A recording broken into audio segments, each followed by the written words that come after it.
Good afternoon students. इस video के माध्यम से हम लोग डिस्क्रिप्टिव पैराग्राफ यानी एस्से के विषय में अध्ययन करेंगे।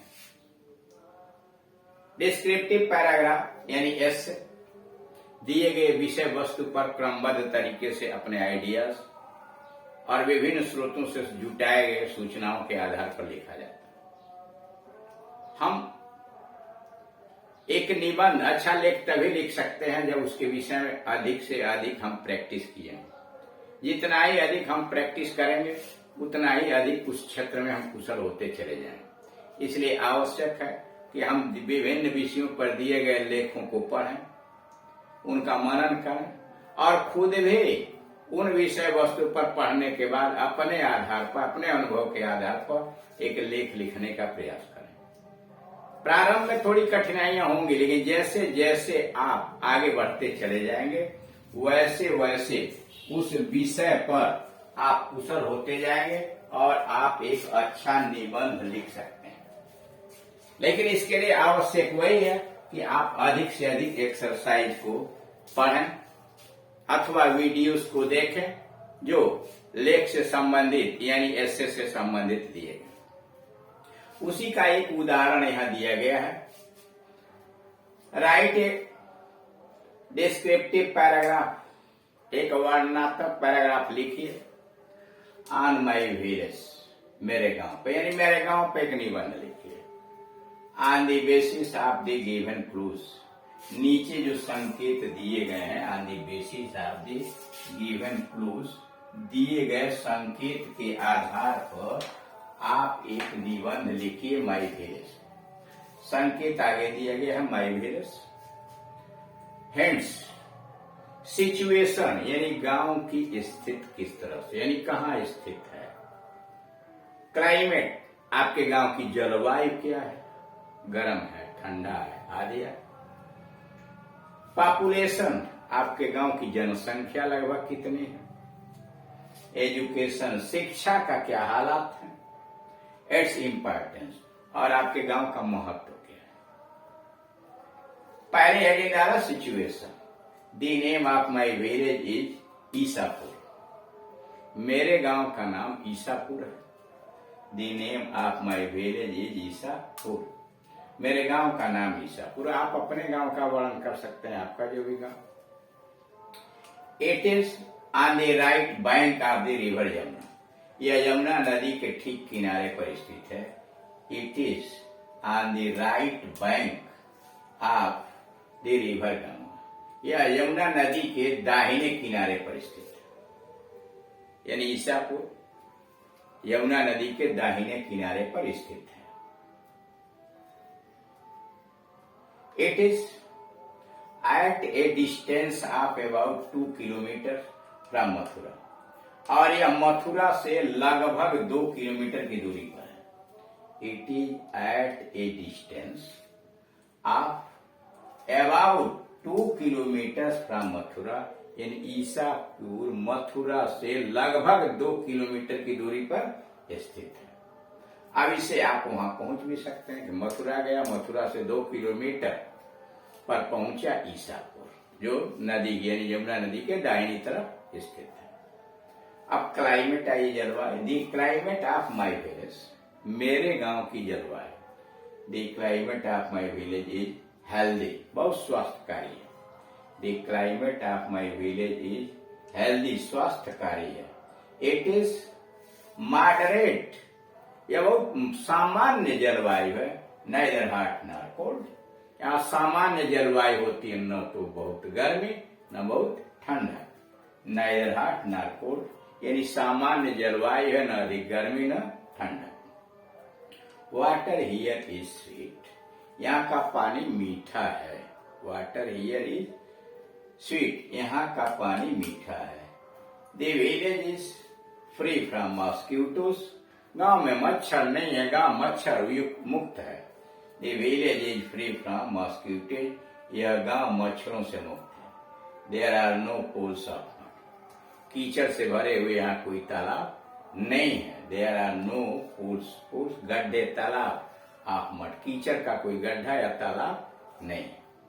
पॉपुलेशन जनसंख्या, दी पॉपुलेशन ऑफ माई विलेज, मेरे गांव की जनसंख्या इज अबाउट 3000। मेरे गांव की जनसंख्या लगभग 3000 है। The population of my village is about 3000। मेरे गांव की जनसंख्या लगभग 3000 है। Mostly the people are farmers, और अधिकांशतः लोग किसान है। Mostly the people are farmers, अधिकांशतः लोग किसान हैं। सम आर ब्लैक स्मिथ्स, कुछ लुहार हैं। पोटर्स, बर्तन बनाने वाले कुम्हार हैं। कारपेंटर्स, कुछ बढ़ई हैं। शू मेकर्स, जूते निर्माता हैं। लेबरर्स, और मजदूर तबके करा। मोस्टली पीपुल आर फार्मर्स, मेरे गांव के अधिकांशतः लोग किसान तबके के हैं। सम आर ब्लैक स्मिथ्स, कुछ लुहार हैं। पोटर्स, कुछ कुम्हार यानी बर्तन बनाने वाले लोग हैं।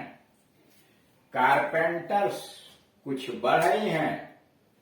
शू मेकर्स, कुछ जूते निर्माण करता है। एंड लेबरर्स, और मजदूर भी। सम ऑफ द विलेजर्स, कुछ गांववासी। सम ऑफ द विलेजर्स, कुछ गांव के लोग आर इन सर्विस, नौकरी में भी। Some of the villagers are in service, कुछ गांववासी नौकरी में भी हैं। The condition of the farmers is good, हमारे गांव के किसानों की दशा अच्छी है। The condition of the farmers is good, गांव के किसानों की दशा अच्छी है। They have now built pucca houses, उन लोगों ने अब पक्का घर बनवा लिया है। They have now built pucca houses, किसानों ने अब पक्का घर बनवा लिया है। It has A small market, इसमें एक छोटा सा बाजार भी है। It has A small market, इसमें एक छोटा सा बाजार भी है। एंड क्लीन रोड्स, सड़कें साफ सुथरी हैं। एजुकेशन, शिक्षा की हालत। There is one ideal primary school in the village. There is one ideal आदर्श प्राइमरी स्कूल, प्राथमिक विद्यालय इन माई विलेज, मेरे गांव में एक आदर्श प्राथमिक विद्यालय है। There is one ideal primary school in the village, करा मेरे गांव में एक आदर्श प्राथमिक विद्यालय है। फॉर हायर एजुकेशन, उच्च शिक्षा प्राप्त करने के लिए, for higher education the boys and the girls go to Mathura. For higher education, उच्च शिक्षा प्राप्त करने के लिए the boys and the girls go to Mathura, लड़के और लड़कियां मथुरा जाते हैं। They have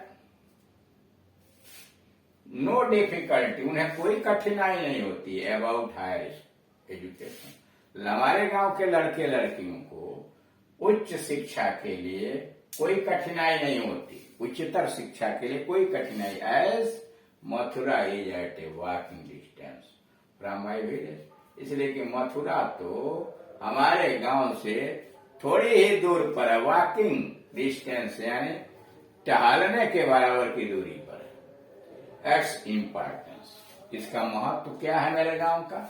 my village has an ID old temple, मेरे गांव में my village has an old temple, मेरे गांव में पुराना मंदिर है। आप दुर्वासा ऋषि, my village has an old temple of Durvasa rishi, मेरे गांव में दुर्वासा ऋषि का एक मंदिर है। People from far and near, दूर दूर से लोग, people from far and near come here for darshan, दूर दूर से लोग यहाँ उनके दर्शन के लिए, मंदिर दर्शन के लिए आते हैं। People from far and near come here for darshan, दूर दूर से लोग दुर्वासा ऋषि के मंदिर को दर्शन करने आते हैं। Here a fair is held, यहाँ एक मेला का आयोजन किया जाता है। Here a fair is held, on Basant Panchami. Vasant Panchami के अवसर पर यहाँ एक मेले का आयोजन किया जाता है। The people remain in close touch with Mathura city. The people, यहाँ के लोग remain in close touch, बहुत निकट का संबंध रखते हैं किससे? विथ मथुरा सिटी, यानी मथुरा नगर से यहाँ के लोगों का निकट का संबंध है। ए नंबर ऑफ फैमिलीज, काफी संख्या में परिवार। A number of families have TV sets in their houses. हमारे गांव के अधिकांशतः घरों में टीवी सेट है। A number of families have TV sets in their houses. मेरे गांव में काफी संख्या में घरों में टीवी सेट है। It has a good transport facility and street lights. हमारे गांव में यातायात के साधन अच्छे हैं। It has a good transport facility, यहाँ यातायात के साधन और अच्छी है। स्ट्रीट लाइट्स, और यहाँ स्ट्रीट लाइट भी लगी हुई है, अच्छी है। प्रकाश की व्यवस्था भी अच्छी है। माई village is making progress day by day. मेरा गांव दिन प्रतिदिन, माई village is making progress day by day, मेरा गांव दिन प्रतिदिन प्रगति कर रहा है। इस तरह से आपने देखा कि ये मथुरा के एक गांव का वर्णन किया गया। ठीक इसी आधार पर आप अपने गांव का वर्णन दे सकते हैं। वहाँ स्कूल है, अस्पताल है, अन्य चीजें जो आपके यहाँ मंदिर है, या विभिन्न तरीके तालाब हैं, पोखरे हैं, नदी है, यानी जो भी चीजें आप वहाँ देख सकते हैं, उसके हिसाब से आप अपने गांव के वर्णन में उसमें विशिष्ट रूप से जोड़ देंगे। उसमें कोई दिक्कत तो है नहीं, इसलिए कि अलग अलग लोग अलग अलग दिशाओं में अलग अलग क्षेत्र के अंतर्गत रहते हैं। वहाँ का क्लाइमेट अलग होगा, गांव की व्यवस्था अलग होगी, आबादी अलग होगी, पढ़े लिखे नौकरी वालों की संख्या आ गया। तो जहाँ आप रहते हैं, जिसके विषय में जानते हैं, उसको आसानी से लिख सकते हैं, बशर्ते शब्द ज्ञान हो, हिंदी से अंग्रेजी में ट्रांसलेशन आता हो और वाक्य रचना आप जानते हैं। लेकिन जैसे जैसे आप अभ्यास करेंगे वैसे वैसे कुशल होते जाएंगे।